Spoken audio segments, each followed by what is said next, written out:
da muchísimo gusto estar, nada más ni nada menos que con el notario Ignacio Morales Lechuga, un personaje desde lo social hasta lo cultural y por supuesto en todos los ámbitos legales.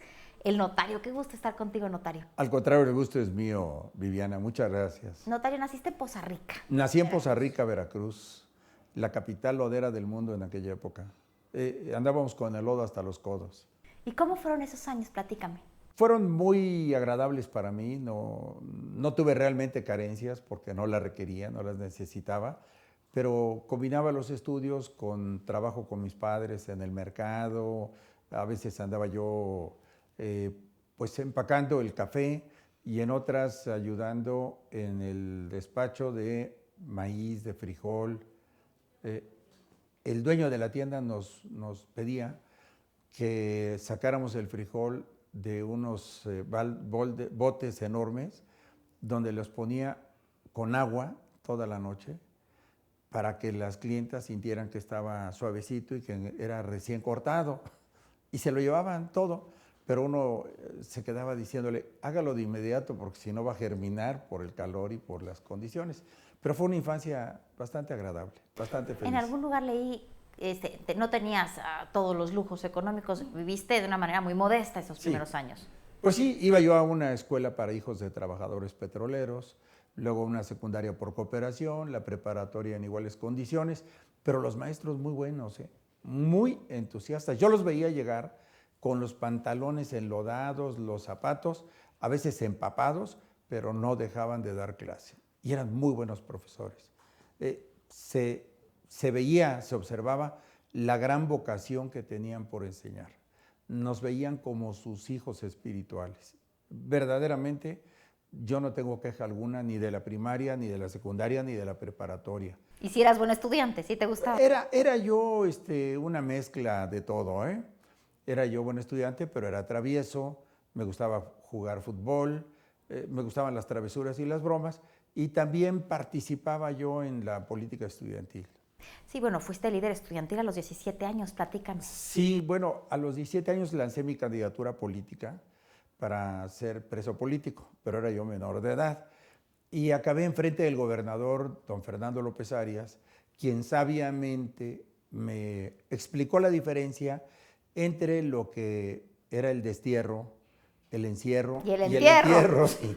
Y así salí de allá de mi pueblo y aquí estoy hasta la fecha. Pero ahí le hiciste una promesa, dijiste, gobernador, no regreso a Veracruz hasta que salga usted, no me meta al tanque, ¿ya ahí sí estamos? Sí, fue un compromiso con él de no regresar, de no causarle ningún problema y por parte de él de pues resolver los problemas que yo le planteé en ese momento e incluso me ofreció trabajo, pero yo pensé que trabajar con él era abdicar a mis principios. No era congruente. Efectivamente. Bueno, y precisamente ahí tu padre te dice, si quieres estudiar Derecho, te tienes que ir a la Libre de Derecho, porque si te metes a la UNAM o te quedas aquí en Veracruz, vas a seguir con estos movimientos políticos y eso es muy complicado. Eso fue efectivamente. La verdad es que mi padre pues siempre me orientó para que yo no desviara el camino, para que no participara como líder estudiantil, para que no anduviese yo con los amigos de las juventudes comunistas.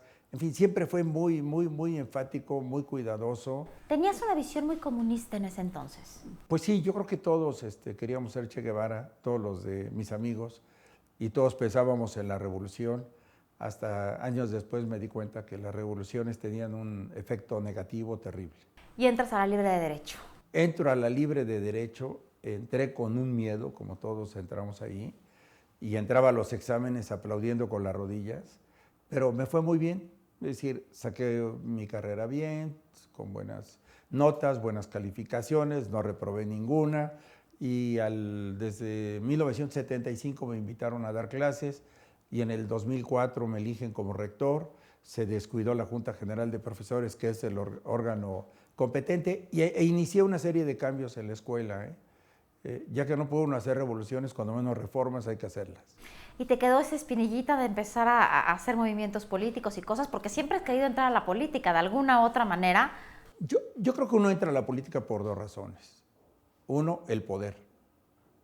El poder es un centro de atracción impresionante, que lo mismo está dotado de protagonismo, de importancia, de conocer que tus decisiones impactan a un buen sector de la población y de que vas a trascender y no vas a pasar desapercibido.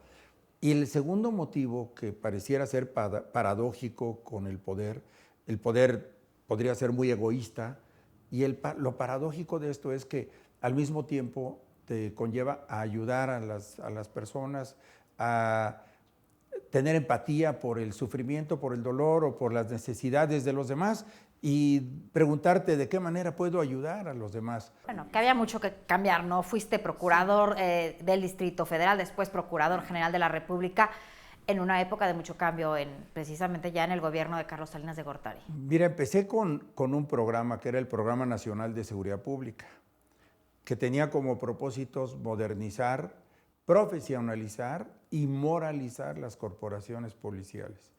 Cuando yo platiqué con mi suegro, que era francés, me dijo, ¿cuáles son los propósitos? Y cuando dijo moralizar, cuando escuchó moralizar, me dijo, programa inalcanzable, ¿eh?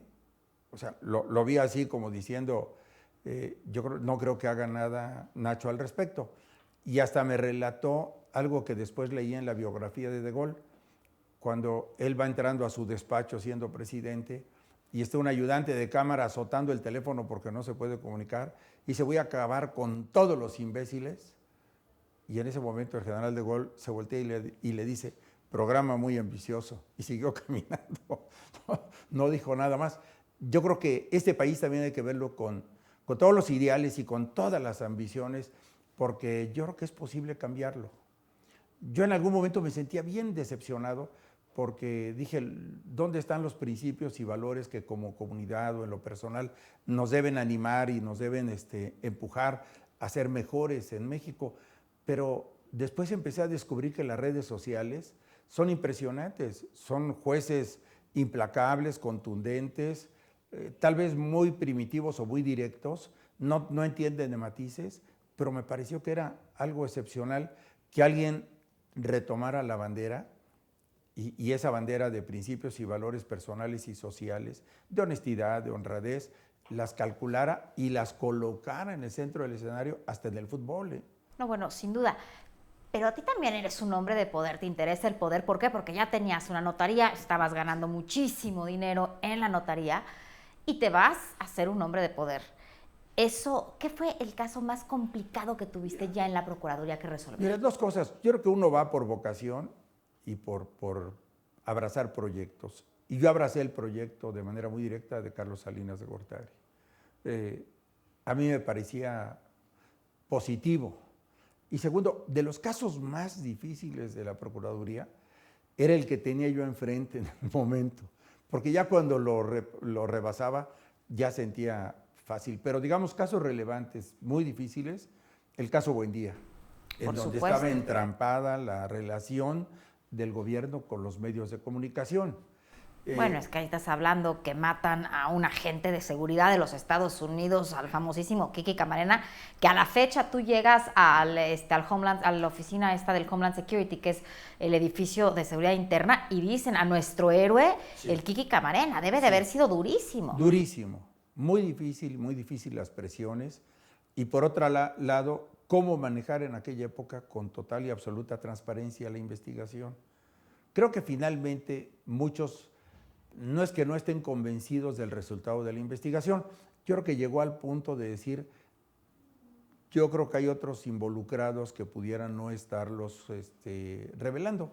Pero la verdad yo, el día que aprendimos, y lo hice yo personalmente con Federico Ponce, la aprehensión de Zorrilla, de José Antonio Zorrilla Pérez, yo le dije, mira, dime todo lo que sepas, todo lo que puedas aportar para la investigación y todo lo que sea la verdad del caso Buendía. Tú comprenderás que este caso es muy relevante y muy importante. ¿Y Zorrilla te dijo algo? ¿Qué te platicó? Zorrilla me dijo que él no había cometido el homicidio, pero sí reconoció que su compadre, que había sido asesinado y que tenía todo el mismo protocolo que el de Buendía, él sí lo habían matado unas gentes porque los había agredido. Lo que Zorrilla no sabía es que había un testigo y ese testigo se encontraba en Estados Unidos. Andaba vendiendo Biblias, se había ido por miedo, regresó a México y contó todo el caso del compadre de Zorrilla, José Luis Esqueda concretamente. Y entonces, con ese paralelismo, buscamos evaluar, investigar, e incluso cuando lo aprendimos, que fue lo que pensamos, no teníamos las pruebas suficientes para una sentencia condenatoria, pero calculábamos que si lo deteníamos, muchos iban a aportar pruebas adicionales con las que no contábamos en ese momento. Y efectivamente, cuando la gente vio que no era impune, cuando la gente vio que no tenía la protección del gobierno, acudieron en tropel a testificar y aportarnos pruebas, y esas pruebas fueron contundentes para demostrar la culpabilidad. Pero fue un momento muy difícil para nosotros. Digo, al margen en lo personal, el riesgo que hayamos corrido Federico Ponce y yo, porque al final de cuentas, con la preocupación de que no lo hirieran, y él ya había herido a un policía, entramos y él estaba súper armado, o tenía muchas armas. Y entonces platicamos con él, no quería entregarse, por supuesto, no quería dejar las armas, y después no solamente eso, sino quería privarme de la vida a mí. Y entonces empezó un rejuego ahí, bueno, si me vas a matar, que se vaya Federico Ponce y que se vaya tu amigo Domínguez, un licenciado Domínguez Cuata que estaba con él. Y Federico y Domínguez Cuata dijeron, no nos salimos, si vas a matar al procurador nos matas a nosotros también. Y yo creo que eso sirvió de freno para que Zorrilla no se atreviera. Yo además en ningún momento, dotado de autoridad, iba a suplicarle que no me privara de la vida.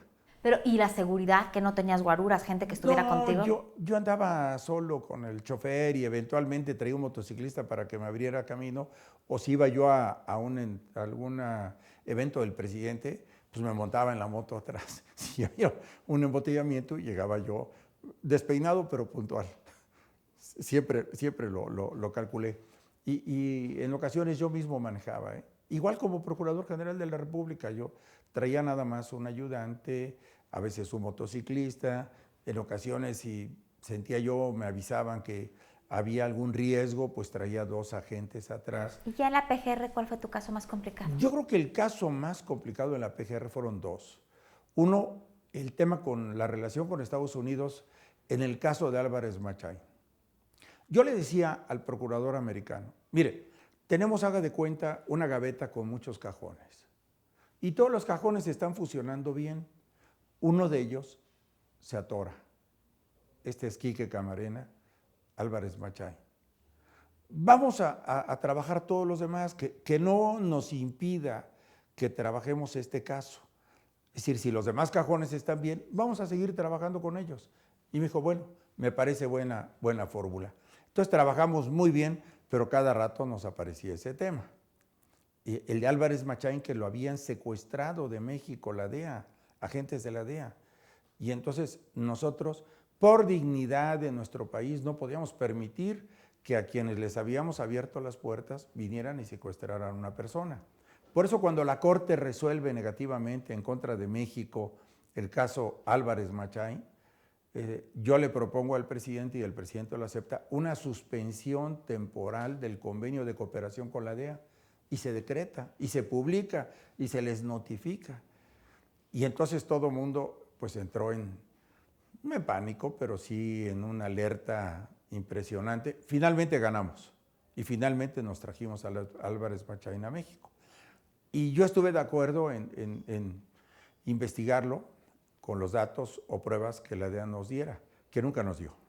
Nunca nos dio. Ese fue un caso muy relevante. El otro caso, muy difícil por sus implicaciones y consecuencias, el caso Tlaliscoyan, donde mueren varios agentes de la Policía Judicial Federal, prácticamente mueren todos los que iban en el avión de la PGR, excepto el piloto y el comandante, y el ejército es el que comete el homicidio de todos los agentes. Acababa de bajar una avioneta con droga, con cocaína, y atrás de ella aterriza el avión de la Procuraduría, y cuando aterriza el avión de la Procuraduría es baleado por los soldados. Entonces, primero se dio la idea de que había habido una confusión, después cuando empezamos a investigar más, Yo le dije al presidente, oiga, esto no es confusión. Y finalmente se consignaron y se enjuiciaron en el ámbito militar a 124 militares y nosotros continuamos investigando el tema de la droga. Y el tercer caso para mí muy difícil que sacudió al país fue la explosión de Guadalajara. La explosión de Guadalajara con 210 muertos, 8 kilómetros de ductos de Pemex. Sí, y 8 kilómetros de calles y de propiedades destrozadas. Preguntas cortas, respuestas cortas, porque ya nos fuimos larguísimo, notario. Ah, caray. A ver, Vamos. ¿tu libro favorito? Ahorita, siempre el que estoy leyendo, ahorita leo un retrato de mi padre de George Bush. ¿Qué te gusta comer? Comer pescado. ¿El día más triste de tu vida? Cuando murió mi madre. ¿El día más feliz de tu vida? Pues yo cuando conocí a Jackie. Complétame esta frase. Ignacio Morales Lechuga es... Notario, ser humano, cariñoso con la familia y un hombre de familia. Me interesa mucho mi familia. Muchísimas gracias. Al contrario. ¿El tuyo es una familia, abuelo, un abuelo? ¿El día más feliz de tu vida?